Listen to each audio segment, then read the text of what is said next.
Olá! Hoje vamos conversar sobre um poeta muito importante e próximo da gente, aí, né? Curitibano, Paulo Leminski. Talvez você já conheça de nome, temos ali a Pedreira Paulo Leminski em Curitiba. Na nossa escola mesmo, o nome da biblioteca é Paulo Leminski, em homenagem a este poeta. O que tem de tão interessante neste poeta e na sua obra? É o que nós vamos conversar hoje. E sobre a poesia dele principalmente, né? Para a gente entender a visão de Paulo Leminski, o que ele pensava através dos seus poemas. Tem um livro muito interessante que eu tenho aqui, do Paulo Leminski. Ele não era apenas poeta, ele era músico, fazia músicas, ele era jornalista, fazia publicidade, era professor de português, como a gente, e ele também fazia ensaios, né, sobre vários assuntos. Aqui nesse livro, ele fez um ensaio sobre o poeta catarinense Cruz de Souza, que era um poeta negro muito importante. E fez sobre Basho, que era um poeta japonês. Leminski tinha descendência japonesa, inclusive fazia karatê. E fez até sobre Jesus, né, que todo mundo conhece. Fez um estudo sobre Jesus. O Jesus histórico, né, porque Leminski ele era mais materialista. O que podemos perceber aqui pelo estudo que ele fez de Trotsky. Ele era um poeta mais materialista. E Jesus, ele pode ser entendido tanto pelos materialistas quanto pelos mais espirituais, não é? Agora, se você ainda não conhece Leminski, posso até mostrar uma fotinha aqui. Tá aqui. Esse é o Leminski, ó. Olha o bigodão dele bem na moda, né? Agora, da época dos anos 70. O Leminski, então, ele viveu pouco, viveu 42 anos. Ele nasceu em Curitiba, poeta, romancista, tradutor, compositor, biógrafo, ensaísta, além de faixa preta de judô. Autor de Caprichos e Relaxos. Fez música com Caetano Veloso, Ney Matogrosso, Arnaldo Antunes e Itamar Assunção. Ele morreu jovem, com 42 anos. E escreveu para um amigo dele que ele não queria morrer com 42 anos, vítima de cirrose hepática. E, infelizmente, o que ele escreveu para o amigo dele que não queria que acontecesse foi o que aconteceu. Morreu, 42 anos, de cirrose hepática. Muitas vezes o que falamos, né, a gente tem que tomar cuidado. Agora, vamos estudar um pouquinho um haikai de Leminski. Como a gente viu ali, Leminski ele era aficionado dos japoneses. E os japoneses eles são muito bons em haikais. O que é o haikai? É um poeminha de 3 versos, olha que nem esse daqui. E é um poema que tem como se fosse uma introdução, um desenvolvimento e uma conclusão. Geralmente o haikai vai falar sobre coisas da natureza. No caso aqui, chuva e língua de vaca. Vocês já vão saber o que é língua de vaca, tá bom? Eu vou ler aqui então o haikai para vocês. A chuva é fraca, cresçam com força, línguas de vaca. Então agora os alunos aí podem começar a pensar o que vocês entenderam disso, né? Porque o haikai, a poesia, é uma linguagem muito figurada e muito simbólica. Então quando ele fala de chuva aqui, do que ele quer falar? E quando está falando de língua de vaca, do que ele está falando? E quando fala em crescer com força, crescer como? Você já pensou sobre isso? Do que ele está falando? Se você tem uma ideia, pode falar para a gente aí. O que eu posso adiantar é que eu demorei muito para entender esse poema. Para entender este haikai. Sabe como eu entendi isso? Um dia eu estava passeando no meu quintal e lá, admirando a natureza, eu encontrei a língua de vaca, que é essa plantinha aqui. Tá vendo? É muito comum. Qualquer lugar você vai achar aqui no estado do Paraná, Curitiba e região. Ela tem realmente o formato de uma língua de vaca, não é? Então, por que o Leminski está dizendo que quando a chuva é fraca, línguas de vaca crescem com força? Muito bem. Então, vamos lá. Língua de vaca a gente come? Língua de vaca a gente planta? A gente semeia? Não. No entanto, em toda parte ela cresce e nasce. E se expande e é difícil, vira uma praga, né? Na verdade, língua de vaca é considerado um inso pelos agricultores. E por quem cuida do seu jardim e planta. Então, língua de vaca representa aqui uma coisa ruim, né? Uma coisa não muito boa. Representa algo maligno, representa uma erva daninha. Agora já deu para entender melhor o haikai, não deu? Quando a chuva é fraca, mas a erva daninha cresce do mesmo jeito. Ou seja, a erva boa, né? A planta boa, precisa de uma boa chuva. Então, o que seria essa chuva? Nós podemos entender que Leminski está falando aqui de um bom conhecimento, um bom ensino, uma boa educação. Ora, se eu tenho uma boa educação, um bom conhecimento e um bom ensino, é favorável que cresçam as plantas boas. Mas se o meu ensino não é bom, não é verdadeiro, se o meu ensino não traz paz, se não é um ensino adequado, se não é um ensino de sabedoria, o que vai acontecer? Vai proliferar erva daninha no meu coração, na minha mente. Beleza? Então aí, o poema, resumindo, o poema está dizendo o seguinte, é a chuva.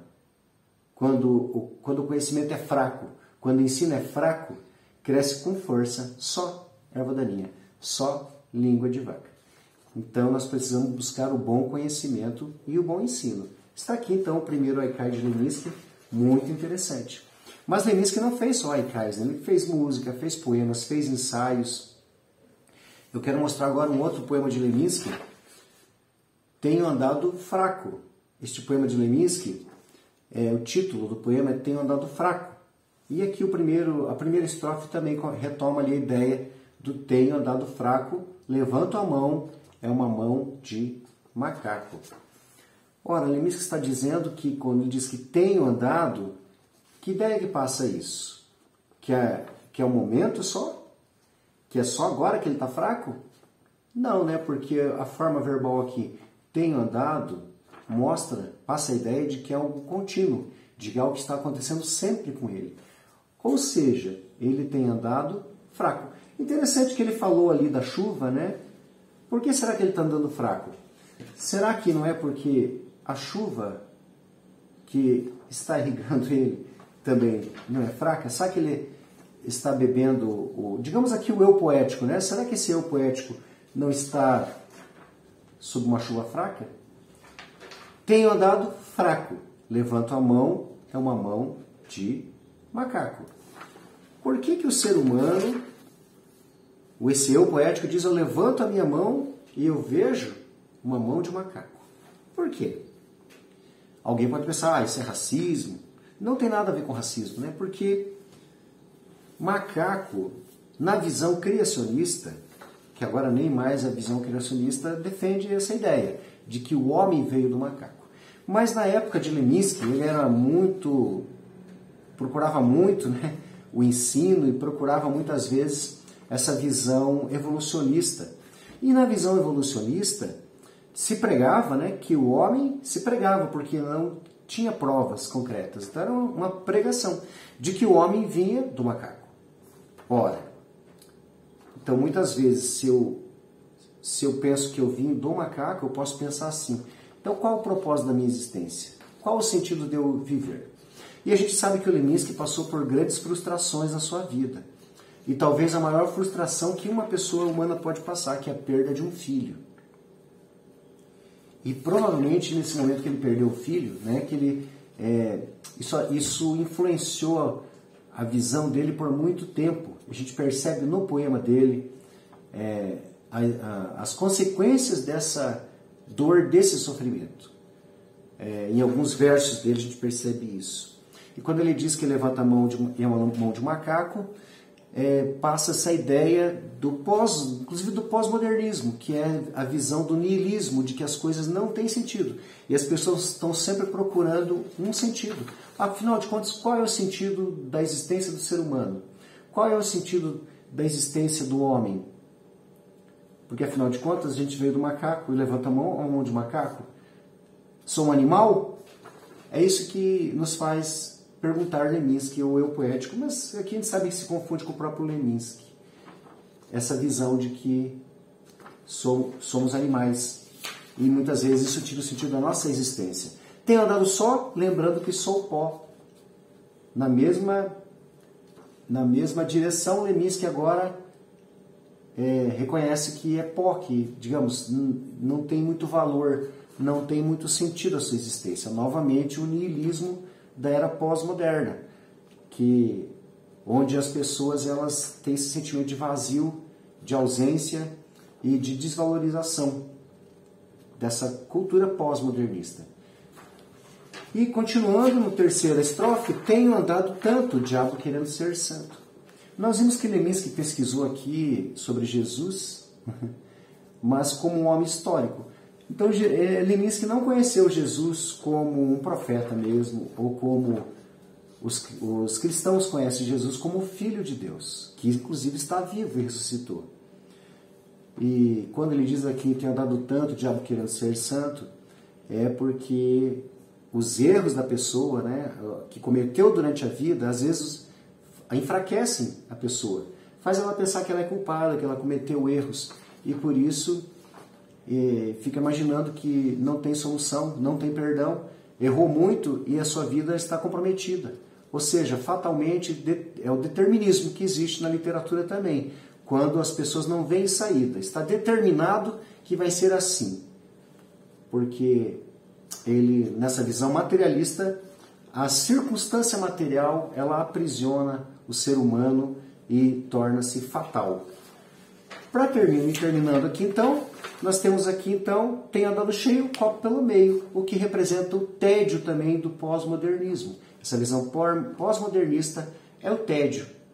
Na verdade, as pessoas não têm mais o que saber, o que aprender, não tem para onde ir, muitas vezes, e elas se fecham e é no seu orgulho ainda achando que já sabem tudo muitas vezes e que não tem mais nada a aprender. Então o eu poético aqui está dizendo que o copo, né, dele estava cheio, mas é o modo que a gente vê. Tá bom? Terminamos por aqui essa aula e até a próxima.